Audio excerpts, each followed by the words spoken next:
So hello everyone, welcome to Bajirao IAS Academy, the Hindu news analysis. Today is 21st January 2025 and today we have some important articles for the discussion, and along with those articles we also have one mains practice question. So this question is with respect to India's infrastructure initiative.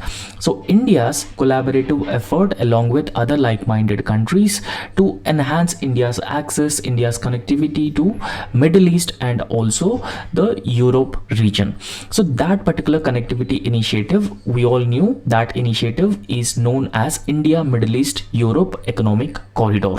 Now there is an article about India Middle East Europe Economic Corridor in the Hindu newspaper. So based on that we have to look into this particular question, because the India Middle East Europe Economic Corridor is also one of the most important connectivity initiative that has the potential to counter China's Belt and Road Initiative, and because of this reason it is important for us to discuss about the India Middle East Economic Corridor. So let's have a look into this question. So the question is, critically examine the strategic significance of India Middle East Europe Economic Corridor in the context of India's foreign policy and economic interests. Now, how IMEC will serve India's economic interests. Now, how it will further strengthen India's foreign policy when it comes to its engagement with Middle East and also the Europe region. And this question has also asked you to suggest measure to ensure project's success and also achieving India's associated ambitions. So that is the question with respect to India Middle East Europe Economic Corridor. Now, how this corridor spans from India to Middle East and to the larger Europe. So this corridor begins or starts with the western coast of India, particularly with Mumbai, and goes all the way to UAE, and then it connects Saudi Arabia, and it also connects Israel, and it then connects the Europe, particularly a port called Piraeus Port in Greece, and that's how India could have easy and quick access to the Europe region as well as the Middle East region. So this will help integrate India's economy with the larger Europe's economy and also Middle East economy. So we all knew that Middle East is a very important for us in terms of energy security, and in fact China's influence and dominance has been increasing in the Middle East region, and it is also a strategic imperative for India to counter Chinese growing influence in the Middle East region.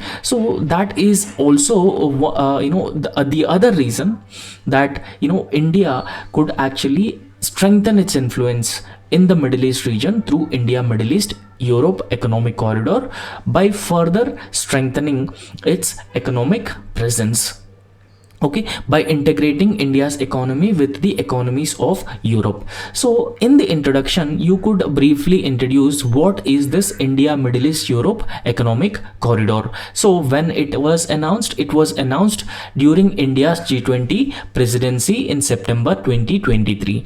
So this particular point of time, the India Middle East Europe Economic Corridor has been announced by India and other like-minded countries to strengthen infrastructures, to strengthen connectivity of India to Middle East and Europe, right? So in fact, this India Middle East Europe Economic Corridor would potentially strengthen trade and connectivity, and as it would link India to Middle East and Europe, that we have already discussed. And in fact, this India Middle East Europe Economic Corridor can position itself as an alternative to traditional maritime route. Now, as of now in the Middle East, so what is the traditional maritime route? It is Suez Canal. So we all knew that the Suez Canal link Red Sea with the Mediterranean Sea.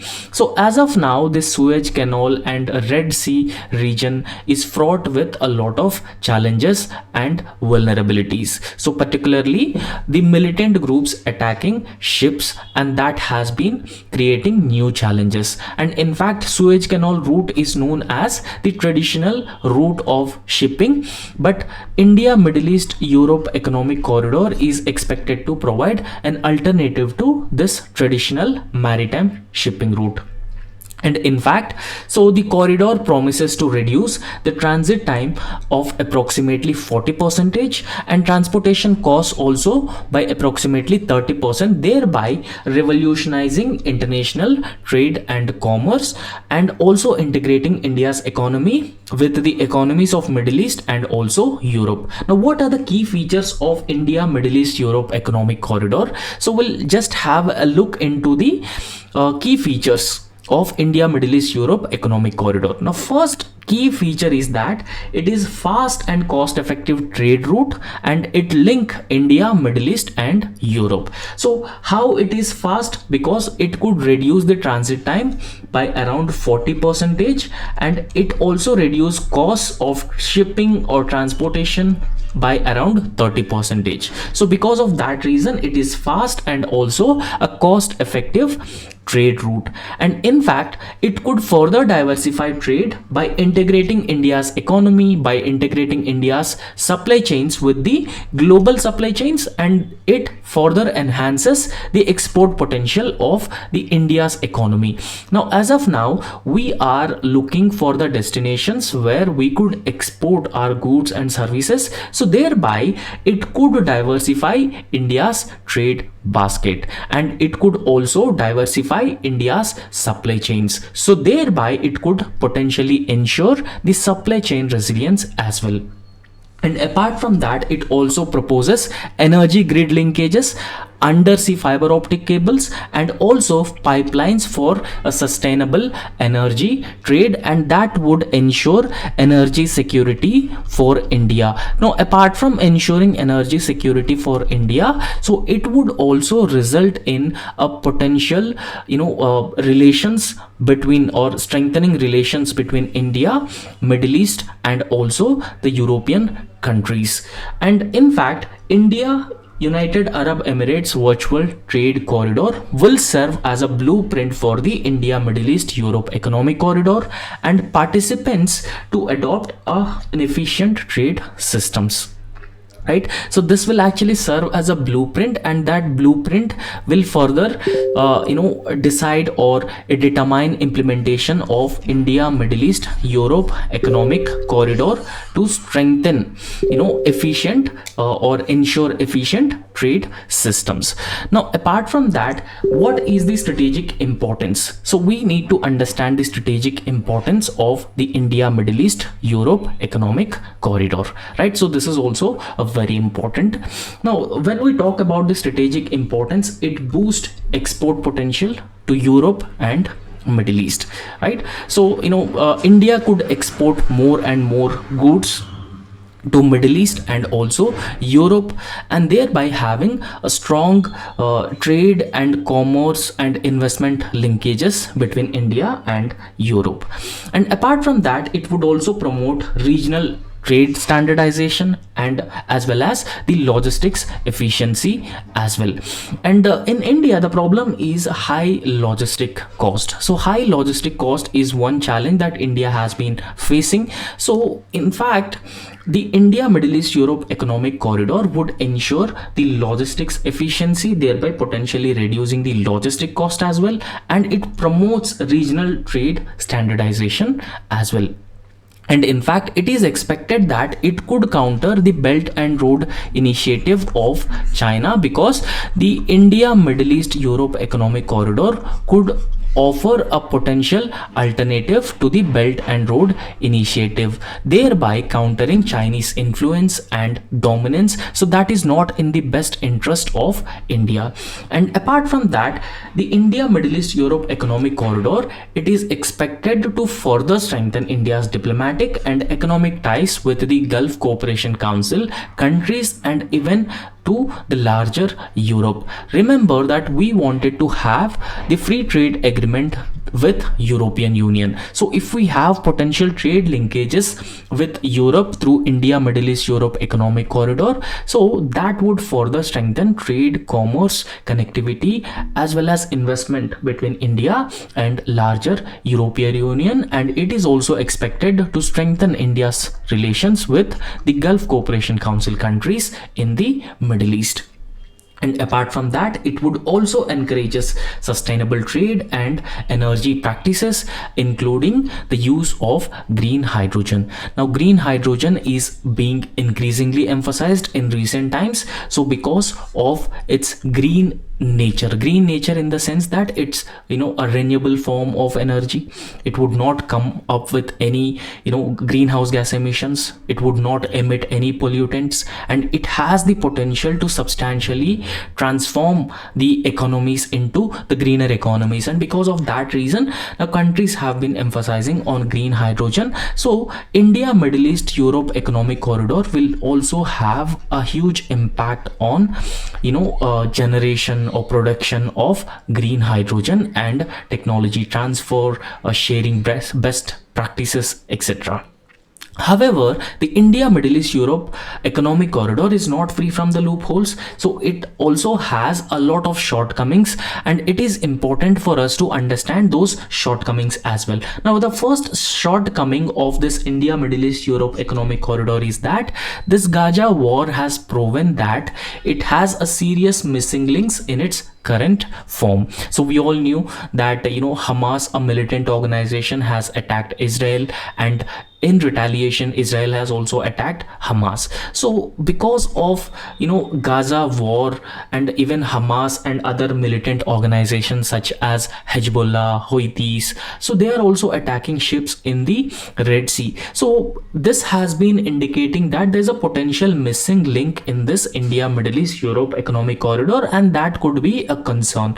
And secondly, Houthis in Yemen. So Houthis are a proxy militant organization. So they are proxies of Iran, and they are based out in Yemen. So in fact, Houthis in Yemen have blocked the ships which belong to Israel and its Western allies from access to Red Sea, and this could be a potential concern for the success of the India, Middle East, Europe economic corridor, and this aspect has to be kept in mind. The other thing is that Middle East is very often or very well known for its volatility, its instability, and armed conflicts in the region. So therefore, the success of the India, Middle East, Europe economic corridor is, questioned, right? Because of the volatility and instability that is prevalent within the Middle East region.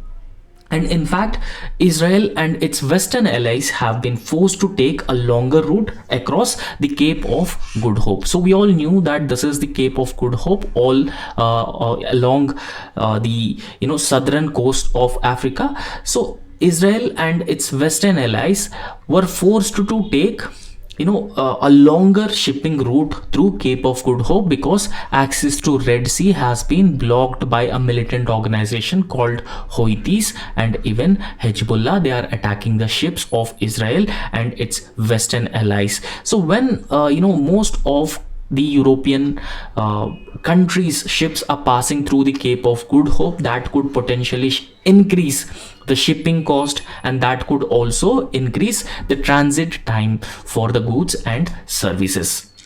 This could be another major challenge. And in fact, tensions between most of the countries in the Middle East, particularly Iran, Israel, Iran, Saudi Arabia, and also Iran and US. So this has led to Iran threatening to close a Strait of Hormuz, right? So Strait of Hormuz, we could call the Strait of Hormuz as an entry point to the Persian Gulf. So Iran has threatened to close the Strait of Hormuz in north, through which most of the crude oil or natural gas is shipped to the other parts of the world, and that includes India, and that could potentially create problems for energy security, not just for India but for the entire world, thereby potentially increasing the crude oil prices, and that could hit the economies badly.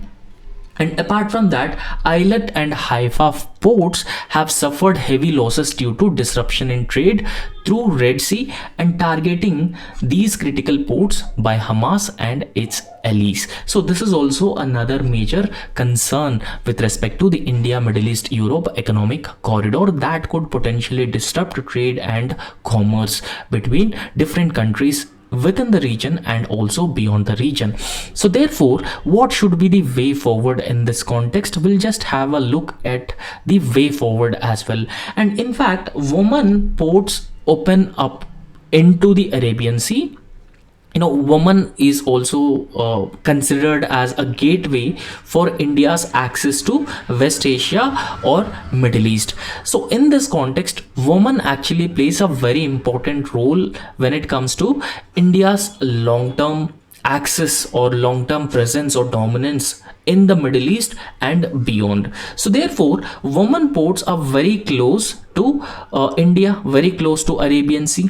So they are well away from the direct influence of the Iranian threat as well. So Iranian threat particularly to India, Middle East, Europe economic corridor. So therefore, women can actually offer the closest and direct link to ports of India. And from women, we could access West Asia and we could also access the larger Europe, and that is the objective of India, Middle East, Europe economic corridor. So therefore, we need to consider woman an important player, but as of now, in the existing framework of India, Middle East, Europe economic corridor, woman is missing.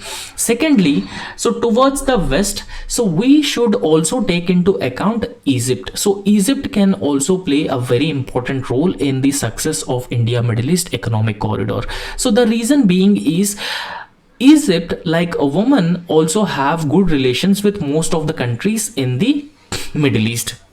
And Egypt potentially offer an alternative to the existing Red Sea route that is prone to or that is vulnerable to attacks by these militant organizations, right? So instead of looking at ports of Israel, because it is volatile area and it is also unstable, it is also prone to instability, so there has to be an alternative spur of the India, Middle East, Europe economic corridor traversing through Egypt and ending at any of its major ports in the Mediterranean Sea. And in fact, so there's no doubt that India, Middle East, Europe economic corridor is a futuristic and a path-breaking initiative with a huge potential. So therefore, building upon a wave of reconciliation within West Asia triggered by the Abraham Accords. And in fact, these Abraham Accords, spearheaded by US to make sure that Middle East as a region would be peaceful, prosperous and also stable, because that could benefit the US. And because of that particular reason, Trump, when he was the president in his first term, so he came up with the Abraham Accord, so that aims at normalizing relations between Israel and other West Asian countries. And in fact, a useful tool for better integration of the existing region, which is known as a fragmented region. So right, so in fact, Middle East is being called as a fragmented, unstable, volatile region. However, the India, Middle East, Europe economic corridor will further integrate the economies of the Middle East, and it could insulate it from threats posed to connectivity due to conflict. So it is very important that we must insulate the India, Middle East, Europe economic corridor from the potential threats which are being posed by militant organizations, terrorist groups and other potential instabilities in the Middle East, and that could ensure the long-term success of India, Middle East, Europe economic corridor. So the next topic is that it is about the Mulla Periyar Dam. So we'll just try to discuss about the Mulla Periyar Dam. What is this Mulla Periyar Dam and why it is in news, and why recently the Supreme Court has actually asked the Kerala and Tamil Nadu governments whether there is a need to constitute a statutory committee to look into this issue. So we'll just have an understanding about this. Now what happened, why it is in news, is because Supreme Court on Monday orally asked states of Tamil Nadu as well as Kerala, because Mulla Periyar Dam is located in Kerala, but the rights over the usage of water of Mulla Periyar Dam belong to Tamil Nadu. And because of that reason, so Supreme Court has asked these two states, Kerala and Tamil Nadu to address it on whether the supervisory committee, remember that the supervisory committee has been formed by the Supreme Court to resolve issues between Tamil Nadu and Kerala with respect to this Mulla Periyar Dam, and that has been formed by the Supreme Court. So supervisory committee formed by Supreme Court would be more effective in taking care of this 129-year-old dam, right? So this Mulla Periyar Dam is around 129-year-old. So the Supreme Court has asked that whether the supervisory committee established by Supreme Court is enough or there is a need to constitute a statutory committee that has been envisaged under the Dam Safety Act of 2021 to resolve issues between Tamil Nadu and Kerala about the Mulla Periyar Dam. Now remember that this is 129-year Mulla Periyar Dam is 129-year-old dam, and because of this particular reason, as I have already told you, that this dam is located in Kerala. So since it is a very old, so there is a potential safety concerns with respect to Mulla Periyar Dam. So in case if any accident happens at the Mulla Periyar Dam, so that could potentially endanger the property and life of the people of Kerala. So it could cause a heavy destruction in the state of Kerala, and because of that reason, Kerala has been demanding to decommission the Mulla Periyar Dam. Right, so it is important to decommission the Mulla Periyar Dam because it is 129-year-old dam and it could potentially endanger the lives of people in Kerala. So however, on the other hand, Tamil Nadu has been arguing that there is no need to decommission the Mulla Periyar Dam. Instead, repairs have to be done so that the water continues to be used by the state of Tamil Nadu.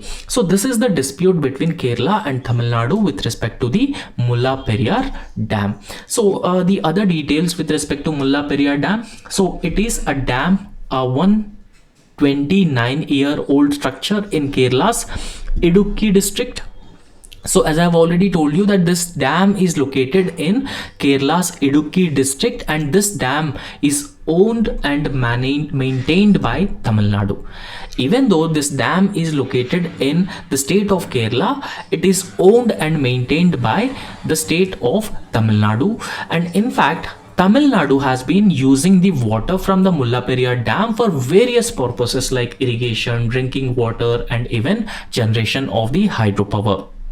And in fact, the dispute between Kerala and Tamil Nadu about the Mulla Periyar Dam, particularly with its safety. So there is a concern for Kerala with respect to safety of Mulla Periyar Dam because it is a old dam. And apart from that, the increased water levels would also,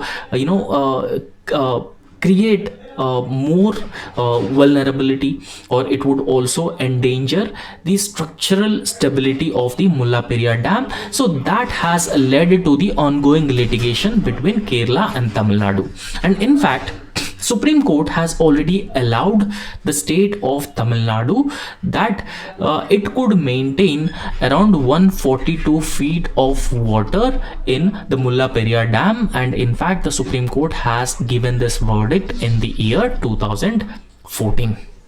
However, Kerala is in favor of decommissioning dam. Now, why Kerala has been advocating for the decommissioning of this Mulla Periyar Dam? Because it is 129-year-old structure and it could have a potential implications. So in case any accident happens, right? And in fact, Tamil Nadu has been seeking to completely strengthen or do the repair work and also restore the original level of 152 feet. So it has been asking to restore the water level to 152 feet. So that is what Tamil Nadu has been saying.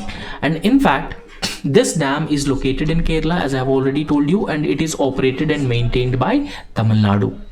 However, the total or entire catchment area of this Mulla Periyar Dam itself lies entirely in Kerala, and thus it is not an interstate river.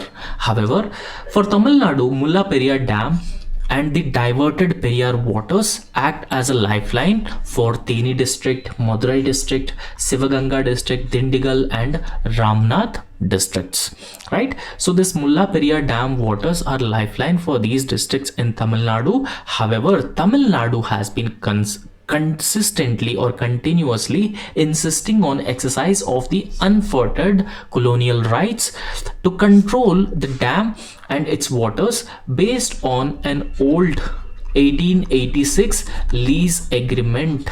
So 1886 lease agreement, and this agreement has given the ownership and also the management rights of Mulla Periyar Dam and its waters to the state of Tamil Nadu. However, in the year 2021, Union government has framed the Dam Safety Act to look into the old dams all across the country, because stability, safety of all these dams is very important, because any accident in these dams would create a large scale destruction that could be a disaster, right? So because of that reason, so Dam Safety Act 2021 has been framed. So we'll just have a look into this Dam Safety Act and its major provisions of 2021. And in fact, the Dam Safety Act 2021 has mandates a creation of National Committee on Dam Safety. So that is responsible for establishing safety policies, guidelines, and also standards for dams all across India. And this new statutory committee is being led by chairperson of Central Water Commission, and it also includes specialists in dam safety. However, the Supreme Court has questioned if the existing supervisory committee, so that has been established by the Supreme Court, or it has been created by the Supreme Court, was sufficient, or if the statutory committee under the new law, because this new law has mandated a statutory committee to look into the issues of dam safety, would be more effective in managing the dam safety issues. And that's what the Supreme Court has asked the states of Kerala and Tamil Nadu whether, so they wanted that this existing supervisory committee would be sufficient, or there is a need to constitute this statutory committee. So which one would be more efficient and effective? So that the question that the Supreme Court has actually asked.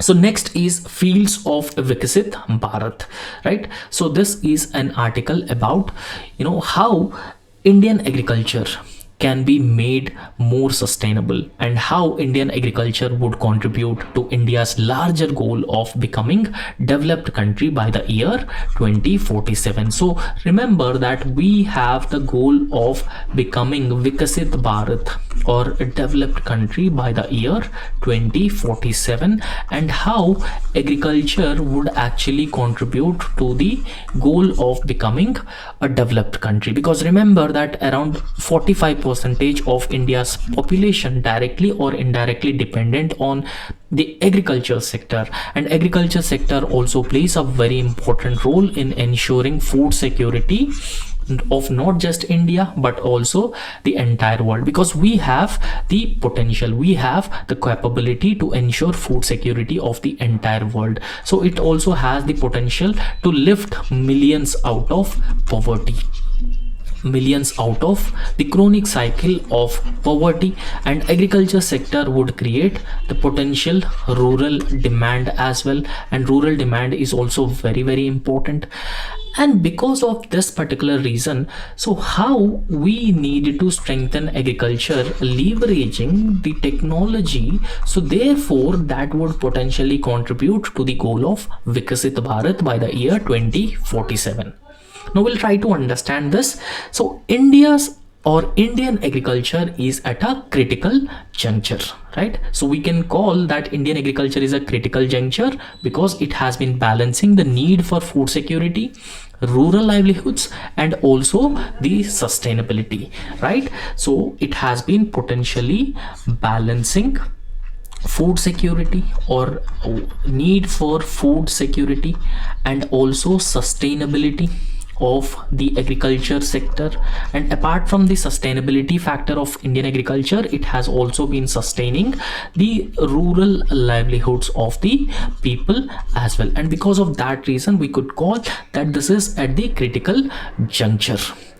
And however, while strides have been made in enhancing or increasing productivity in Indian agriculture substantially, but India still continues to lag behind when it comes to adoption of several modern technology innovations. However, other countries in Europe or China have adopted the technology to further strengthen the productivity and also protect the livelihoods of the people or the farmers who have been dependent on the agriculture sector. However, so to build the Vikasit agri economy, so we could call this as a Vikasit agri economy or a well developed agri economy by the year 2047 or before that particular year. So the author has been discussing about 7 imperatives for Indian agri industry. So we'll just have a look at into those 7 imperatives for achieving Vikasit agri economy by the year 2047. So first we need to talk about the artificial intelligence in agriculture. Now, how artificial intelligence would actually play a very important role in agriculture sector.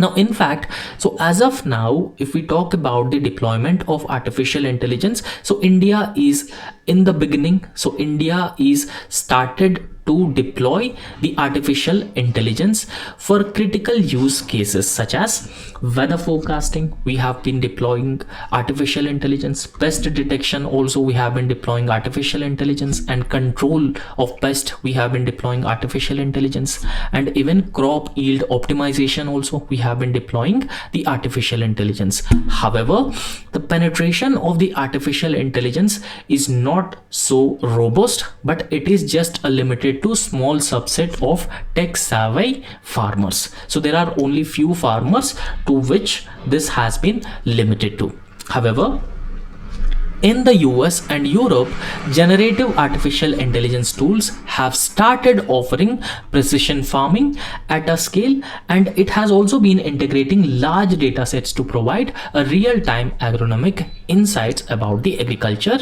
So therefore, the artificial intelligence that has been adopted in European countries, including US, has led to potentially revolutionizing the entire agri economy. So therefore, India need to learn lessons when it comes to adoption of artificial intelligence. So now, second factor is India has started in pockets with the regenerative farming practices. Now, what are these regenerative farming practices? For example, the zero budget natural farming can be considered as a regenerative farming practices. So that is substantially different from the conventional or traditional farming practice, right? So in fact, the zero budget natural farming would substantially reduce the input cost, and even organic farming also. This organic farming would reduce the need to use chemical fertilizer and pesticide. So those farming practices are known as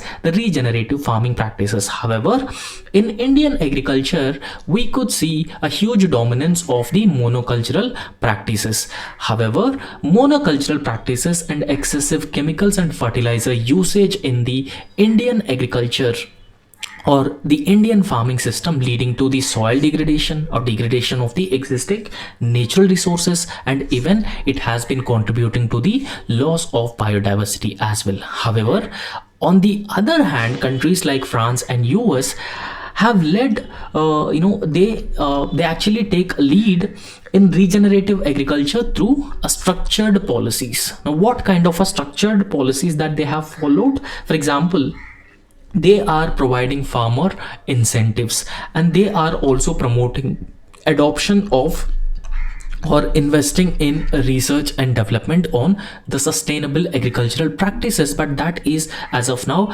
absent in Indian agriculture. Now, not just about Indian agriculture, and in fact, if you look into the overall spending of India on research and development, it is just 0.63% of its overall GDP. So that is substantially lower. And in fact, India should focus more on national regenerative farming policy, that how it has been practiced and followed and adopted in countries like France and US. And also the private sector led research and development is also a very important for capital efficient agroecology practices in India. So however, we need to talk about the emerging market and technological innovations and how that could potentially benefit the Indian agriculture. And in fact, India's alternative protein market is in its nascent stage, right? So as of now, it is in its nascent stage, so that has been hindered by the affordability and the scalability challenges. However, it is very important that we need to collaborate with the global leaders for the improved production and enhanced techniques, and also creation of large scale public awareness, because that could potentially help to tap into the growing sector with significant potential for sustainable protein sources. And apart from that, so there is a need to focus on digital twin technology, and that digital twin technology is being used to model virtual field trials, and it is scarcely applied across India. However, to further promote agricultural productivity in India, so India should actually partner with agri-tech firms and train researchers in digital modeling, and also offer tax incentives with digital twin solutions, which can potentially reduce costs and also expedite the launch of new agriculture technologies. And the blockchain adoption in India should also be promoted. However, when it comes to the blockchain adoption in India, it is still at the experimental phase. So we have not implemented the adoption of blockchain on a large scale in India, particularly in the agriculture sector, right? So blockchain technology should primarily focus on the food traceability. However, China has already integrated the blockchain technology to improve transparency and market access in the agriculture sector. However, India should focus more on scaling blockchain in export crops to enhance price realization for farmers and also boost digital competitiveness as well. Now, in this context, we need to talk about the sustainable farming and climate resilience, because they are very important and they play a very important and crucial role here. Now, India must scale up the climate smart initiatives in the agriculture. Now, what are these climate smart initiatives? For example, micro irrigation. And micro irrigation would promote the efficient usage of existing water resources. And micro irrigation technologies, drip irrigation, sprinkler irrigation have to be promoted. And climate smart or climate resilient seed varieties have to be promoted. And bio-based crop protection products have to be introduced into the Indian agriculture. And in fact, we have already launched programs like PM Kusum. So PM Kusum would actually focuses on generation of renewable energy, the solar energy for irrigating the field to solar through solar pump sets. Okay, so they are a start, but there is a need for a large scale climate smart farming to ensure long term agricultural sustainability into Indian agriculture.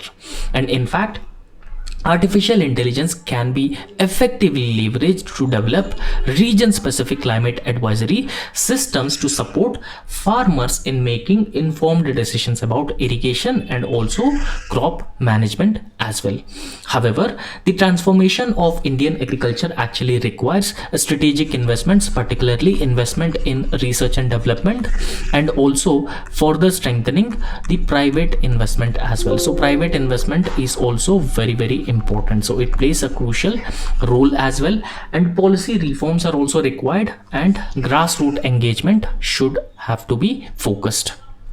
However, customizing and adopting successful global solutions to the Indian context will ensure smallholder farmers will benefit from these technological advancements, and it would contribute to the larger vision of developed agricultural economy by the year 2047. And that is what India has been aiming to become by the year 2047. So this is with respect to a conviction for the RG Kar case convict, right? So we all knew that the judgment has been announced by the Kolkata High Court with respect to RG Kar case convict. So we'll just have a look into it, particularly the rarest of the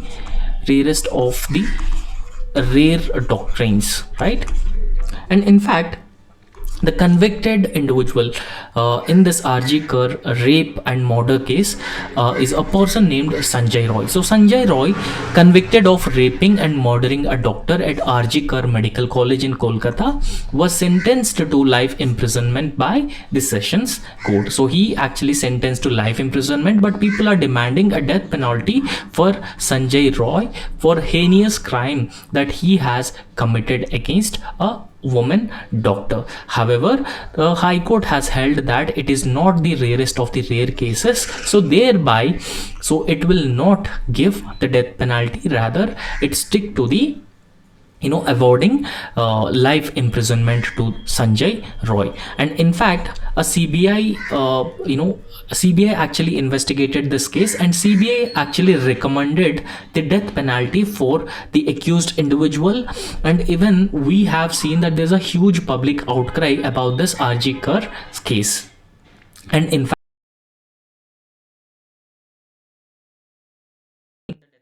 for the rarest, so death penalty has to be awarded in only rarest of the rare cases, considering both aggravating and also maintaining circumstances as being outlined by the Supreme Court in the Bachchan Singh case. Now here remember that Supreme Court actually talked about the death penalty should be awarded only in rarest of the rare cases when it comes to awarding death penalty. So that is what Supreme Court has said in Bachchan Singh versus State of Punjab 1980 case. So the Supreme Court actually upheld death penalty. It is valid, but it should be awarded in rarest of the rare cases where there's no possibility of reform exist.